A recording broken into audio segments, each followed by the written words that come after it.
రెండు తెలుగు రాష్ట్రాల్లో సంచలనంగా మారిన ఈ కడప జిల్లాలో జరిగిన గండికోట ఇష్యూ ఇప్పటికీ పోలీసులు ఏం ట్రేస్ అవుట్ చేశారు. దాదాపుగా మీరు ఆ రోజు బిగ్ టీవీతో మాట్లాడుతూ కూడా అన్ని ఎవిడెన్స్ కలెక్ట్ చేశాము, దీన్ని త్వరలోనే ఛేదిస్తామన్నారు. ప్రజెంట్ ఆ కేసు యొక్క డీటెయిల్స్ ఎలా ఉన్నాయి, ఇప్పటికే ఏమన్నా ఐడెంటిఫై చేశారా సార్ నిందితులు? ఆ రోజు అలా చెప్పడానికి కారణం ఏంటంటే, మనకు ఒక ప్రత్యక్ష సాక్షులు వచ్చి మాకు ఇద్దరు వ్యక్తులపై అనుమానంగా ఉంది, ఆ అమ్మాయిని వెంబడించినట్టు ఉందనే దాని మీద మనకి ఇవ్వటం మీద అలా చెప్పడం జరిగింది. వాళ్ళని పిలిచి విచారించిన తర్వాత కూడా వాళ్ళ యొక్క పాత్ర అనేది ప్రమేయం రూల్ అవుట్ అయింది. ఇప్పుడు కొండందలుగు తవ్వి ఎలకను పట్టాల్సిన పరిస్థితి ఉంది. మొత్తం కూడా అక్కడ ఈ హత్య జరిగిన ప్రదేశంలో 2 సెల్ టవర్లు అక్కడికి మింగిలవుతున్నాయి. అది కొండ నదికి అవతల పక్కన కొండ మీద అదే రోజు జాతర జరిగింది. సో ఆ టవర్ ఇక్కడ పింగ్ అవుతుంది, తర్వాత గండికోటలో ఉన్న టవర్ పింగ్ అవుతుంది. ఆ రోజు మొత్తం సీసీటీవీ కెమెరాలు వెలికి తీసిన తర్వాత 350 మంది సందర్శకులు వచ్చారు. సో వాళ్ళలో ఉన్న వాళ్ళందరినీ మనం ఒకళ్ళ తర్వాత ఒకళ్ళందరినీ రూల్ అవుట్ చేస్తాం. కొంచెం ఇది క్లిష్టమైనది, కొంచెం టైం పడుతుంది, కానీ ఖచ్చితంగా ఛేదిస్తాం. సార్, ఇప్పటికే జరిగిన గండికోట ఇష్యూలో కుటుంబ సభ్యులే ఇందులో ప్రధానంగా ఉన్నారంటూ కూడా అనేక వార్తలు వస్తూ ఉన్నాయి. ఇందులో వాస్తవాలు ఉన్నాయి? అది మనం ఇప్పుడు ఏమి చెప్పలేమండి.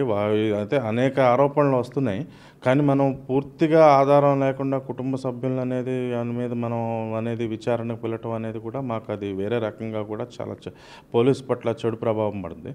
సో బయట వాళ్ళ ప్రమేయం 100% రూల్ అవుట్ అయిపోతే కనుక అప్పుడు కుటుంబ సభ్యులను కూడా మనం విచారిస్తాం.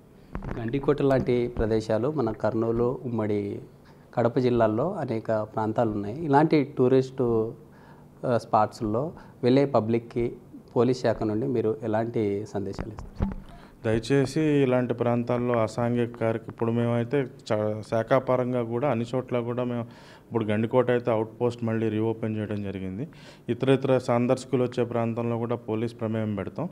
మైనర్స్ తల్లిదండ్రులు లేకుండా బాలబాలికలు వస్తే వాళ్ళు మాత్రం ఆ ప్రదేశాల్లో అలో వాళ్ళని పంపించకుండా వెనక్కి పంపించే విధంగా మా యొక్క అధికారులకు ఆదేశాలు ఇవ్వడం జరిగింది.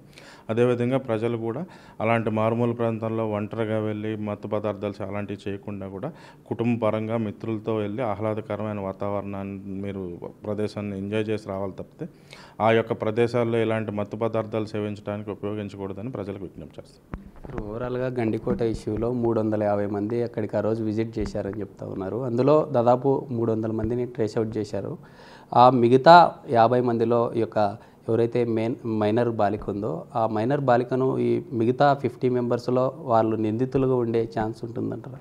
అదేనండి, ఇప్పుడు మొత్తం అందరినీ ఇప్పుడు వరకు 300 మందిని రూల్ అవుట్ చేస్తాం. కతిమ వాళ్ళు కూడా వాళ్ళని పట్టుకొని వాళ్ళు అన్ని ఆ వివరాలన్నీ తీసుకొని కంటిన్యూస్గా అదే పనిలో 10 రోజులుగా మాకు అదే సరిపోతుంది. 10 మంది అధికారులు అదే పనిలో ఉన్నారు.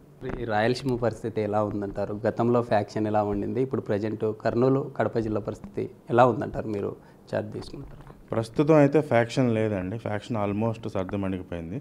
కాకపోతే పాత ఎస్పెషల్లీ ట్రయల్స్ ఏవైతే గతంలో జరిగిన ఉంటాయి కదా, ఈ ట్రయల్స్లో కన్విక్షన్స్ ఎక్విటల్స్ వచ్చినప్పుడు కొంత అలజడి ఉంటుంది.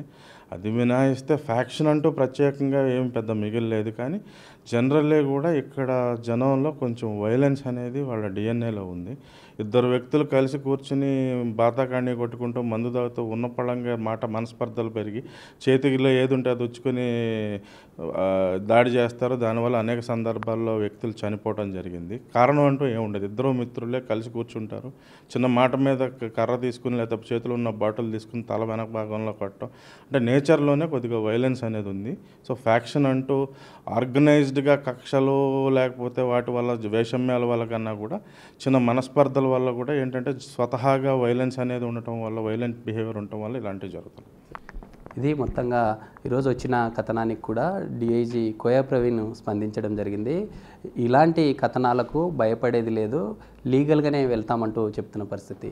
ఇటీవల 2 తెలుగు రాష్ట్రాల్లో సంచలనంగా మారిన గండికోట మైనర్ బాలిక ఇష్యూని కూడా పోలీసులు పూర్తి స్థాయిలో ఛేదించడం కోసం అక్కడే ఉంటూ మకం వేసి ఇప్పటికే దాదాపు అక్కడ ఆ రోజు ఎంతమంది విజిటర్స్ విజిట్ చేశారో వారి యొక్క వివరాలను కూడా కనుక్కుంటూ ఉన్నారు. వాటితో పాటు ఆ రోజు అక్కడ జరిగిన 2 రోజుల ముందు జాతర కూడా జరిగినట్లుగా కూడా ఐడెంటిఫై చేశాము. ఖచ్చితంగా అయితే ఈ యొక్క కేసును ఛేదిస్తామంటూ చెప్తున్న పరిస్థితి.